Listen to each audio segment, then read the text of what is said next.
Los vínculos.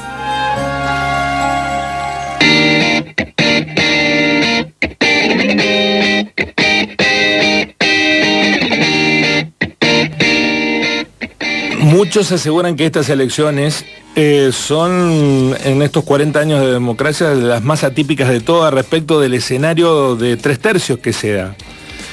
Nos daba mucho placer y nos da cuando lo hace cada vez que analiza políticamente el escenario, sobre todo el escenario local, porque ha tenido y tiene muchos contactos que le confían por dónde se mueve el río de la política nuestra. Y a alguien que periodísticamente lo respetamos y de quien aprendimos muchísimo, le vamos a pedir que nos ayude a analizar este escenario. Me refiero a Juan Carlos Pipón Giuliani, que fue secretario de redacción de Puntal, analista político. Daba placer cada domingo sentarse a leer el análisis de lo que pasaba con la política en Río Cuarto. Así que le voy a pedir un esfuerzo no solo de levantarse temprano, sino también de que nos ayude a entender el escenario en el que estamos. Juan Carlos Pipón, buen día, ¿cómo va? ¿Qué tal? ¿Cómo te va, Guillermo? Ningún esfuerzo, ¿no? En realidad vos sabés que yo tengo una rutina desde las 7 de la mañana hasta esta hora, un poco más. Edito una agencia de noticias, así que al contrario, es un gusto estar de nuevo con ustedes. Bueno, Juan Carlos, ¿en qué lugar pones estas elecciones? ¿Son tan atípicas o es una idea equivocada que tenemos? No es equivocado. Además, te agrego algo. Van a ser las únicas elecciones en todo el país durante el 2024, después del cimbronazo que implicó la victoria de Javier Milei en las elecciones del año pasado. Por lo tanto, tiene ribetes desconocidos y que le dan un interés especial, no solamente acá, sino a nivel nacional. ¿Las hizo interesante el peronismo, la interna en el peronismo, si no era cosa juzgada esta elección, Juan Carlos? Abrió un signo de interrogación. De todas maneras, yo te voy a ser franco.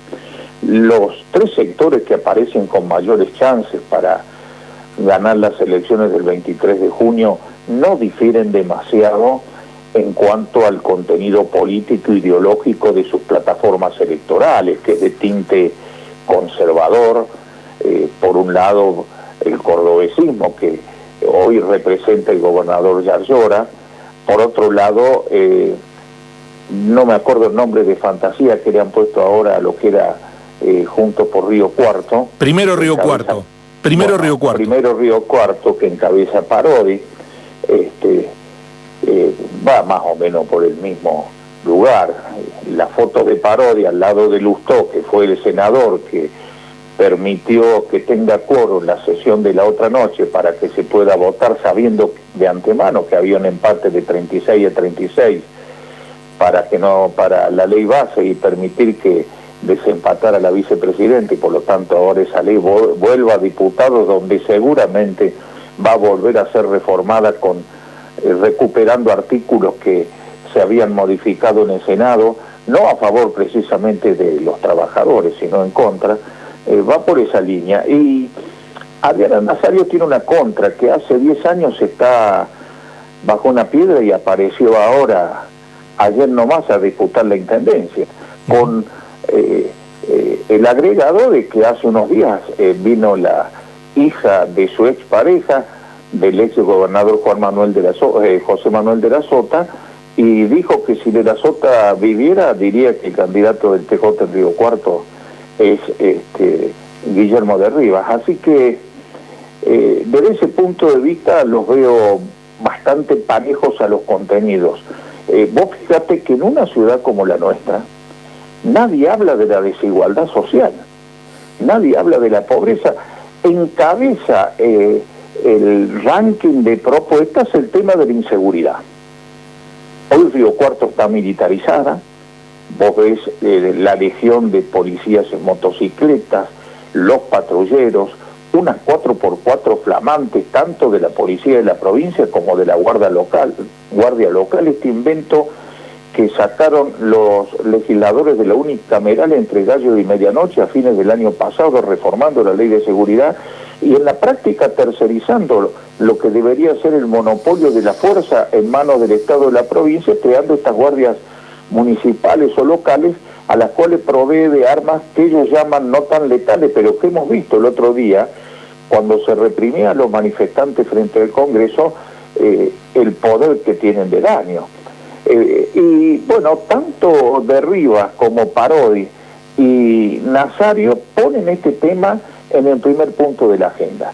Seguramente que esto atiende a una preocupación real que existe en la gente en cuanto a la falta de seguridad. Ahora, no pareciera ser que se soluciona sumando más patrulleros, más policías. Ahora se ha sacado a patrullar a cadetes de la policía que no se han recibido. Y el problema principal es que se atacan las consecuencias y no las causas. Y las causas es una profundización de la disparidad social, una situación de injusticia social muy evidente, que tengan más de 70.000 personas en Río Cuarto que estén bajo la línea de pobreza. Bueno, es un dato que los candidatos deberían tomar muy en cuenta. Si las tres fuerzas que por lo menos en las encuestas se presumen como las que van a disputar estos 3/3 son iguales, ¿qué termina de inclinar la balanza? ¿La persona, el candidato, la candidata? Yo creo que en general sí. Las pertenencias políticas para los que somos más viejos, eso ya prácticamente no existe en las nuevas generaciones, entre otras cosas porque las identidades partidarias se han disuelto como agua entre los dedos, y sobre todo la figura del candidato y la credibilidad o no que pueda encender cada uno en el electorado. ¿Y eso corre alguno con ventaja? Mira, yo no sé, aparentemente Guillermo de Rivas tendría una luz de ventaja sobre el resto, pero estas son percepciones muy personales, no tiene ningún rigor científico. Por otro lado, vos sabés que yo a los que opinan sobre el estado del tiempo y a los encuestadores no les creo nada. No. Así que... ¿Esto fue siempre así o es ahora, Juan Carlos? Sí, habrá que esperar que hablen las urnas del 23. Sí, te preguntaba respecto de la cuestión de las encuestas. ¿Siempre fue así o es ahora que se utilizan tanto para manipular? Bueno, ahora es mucho más alevoso. Antes había cierto grado de sutileza, cierto respeto a reglas elementales que tenían que ver con el respeto a la opinión pública. Hoy es una guarangada total a partir de lo que se dice en las propias redes sociales y con un agregado que viene de arriba hacia abajo. O sea, desde los más altos niveles de conducción política, en este caso el presidente Milei y su banda de trolls para abajo, viven del insulto, de los carpetazos, de las informaciones falsas que manejan los servicios de inteligencia, entre comillas, y eso ha impactado muy fuertemente en la credibilidad. Incluso nos impacta a nosotros como periodistas en la credibilidad de la noticia. Sí. Por lo tanto, hoy las encuestas están mucho más manipuladas al gusto de quien las paga. Adriana Nazario se quejó mucho de estas falsas noticias. ¿Pueden incidir en un resultado? Porque le dedicó un tramo importante de su campaña a denunciar esta situación. Bueno, yo creo que no. Se habla ahí de la situación esta del contador escudero, porque yo digo, la verdad que apareció en un momento que hasta el más desprevenido se da cuenta que es un operativo de campaña para dañar la imagen de la candidata. Pero yo creo que en definitiva los que vayan a votar a Adriana Nazario lo van a hacer por encima de estas falsas noticias. Yo no quiero decirle fake news porque me niego a hablar en inglés teniendo una lengua tan rica como el castellano. Está muy bien, Juan Carlos. Nuestro compañero de tarea traslada sendas consultas, es el analista político, el periodista, dirigente sindical, ex candidato a intendente, también Juan Carlos Giuliani, el que nos ayuda a entender lo que va a pasar en poco más de una semana. ¿Mayra? Sí, ¿cómo estás, Juan Carlos? Buenos días. Buen día. Te quería consultar también por lo que vienen hablando ahora del tema de el uso de la publicidad, que bueno, está totalmente abarrotada la ciudad de publicidad. Y en comunicación nos enseñaron una regla básica que es el abuso de redundancia en los contenidos puede ser contraproducente. ¿Esto puede ser contraproducente, el abuso en la publicidad, que reste voto en vez de sumar? Sí, totalmente. Mirá, te han enseñado bien en la facultad, la saturación de la información, de la propaganda en este caso, tiene efectos proporcionalmente contrarios a los que se busca, porque terminás cansando a la gente de ver la cara del candidato, de que cada esquina que llega ve semejantes cartelones, los escucha en la radio, los ve por televisión todo el tiempo.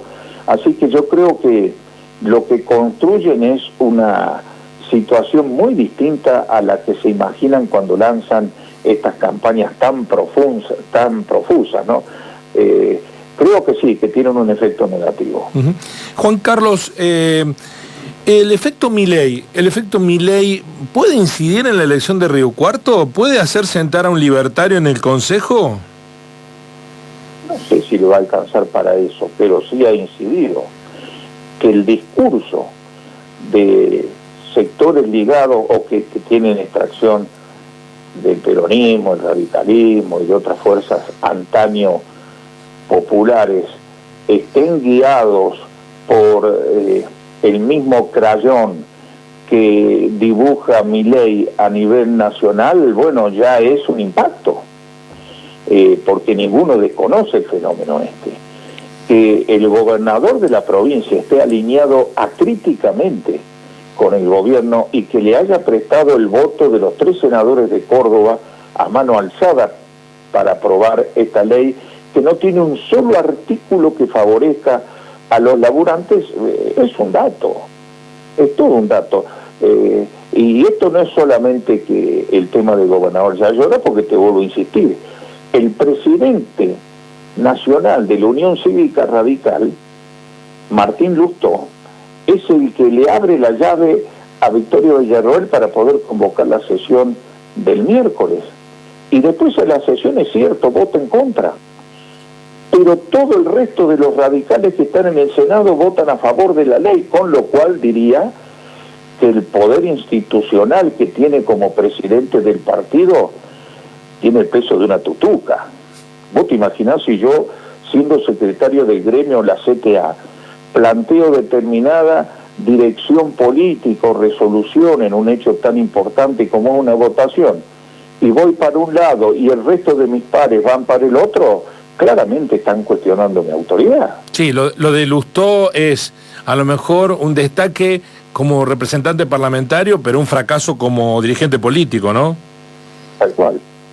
Tal cual, porque el resto de la fuerza del radicalismo, en realidad hoy la discusión en el radicalismo es si seguir jugando y acercándose al PRO o otro como Cornejo, el gobernador de Mendoza, que ya está planteando suplantar al PRO y directamente pasarse una alianza con los libertarios, con este gobierno liberfacho que encabeza Milei y otros sectores de la casta, porque quien venía a combatir la casta, la verdad que se está rodeando de la casta, y si no, que son los Menem que están en el gobierno y toda esta caravana de dirigentes que no aparecían hace años y que han vuelto a ocupar la primera plana. Sí, ayer publicó CELAC un análisis revisando nombre por nombre. El 70% de los integrantes del gobierno son casta. O sea, son dirigentes políticos que vienen del menemismo, vienen del radicalismo, vienen con largos años. Solo el 30% podrían ser los libertarios nuevos, pero sí. El 70% son casta. La última pregunta es de Alejo. Sí, Juan Carlos, buenos días. Se ha hablado mucho sobre la fecha de elecciones, bueno, justamente en el contexto de un fin de semana largo, y bueno, también teniendo en cuenta esto que mencionabas, que se menciona de la apatía por ahí política que hay de las nuevas generaciones, y bueno, de la gente ya, y este hartazgo que se menciona. Te quería consultar justamente una pregunta que se hacían Guillermo y Vanessa hace un rato nomás en el pase, esto de por qué se dice que una fecha así podría beneficiar al oficialismo. ¿Está claro esto? ¿Es así? Yo no lo tengo tan claro, porque eso supondría que solo se van de vacaciones los que no están adhiriendo con su voto a la candidatura de Rivas. O sea que solo se irían de vacaciones los electores que están decidiendo votar o por Parodi, por Nazario o por alguno de los otros 7 candidatos. Me parece que es muy forzada esa interpretación, es muy lineal.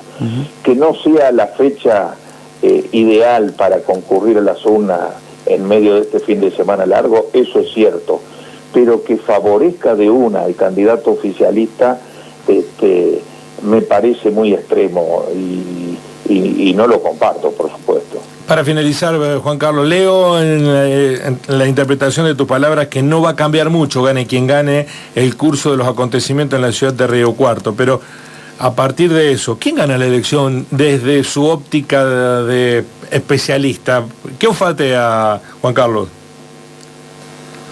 Mira, no es sencillo y no me gusta tirar piedras en el tejado, ¿viste? Porque después te queda como un perro maullando a la luna.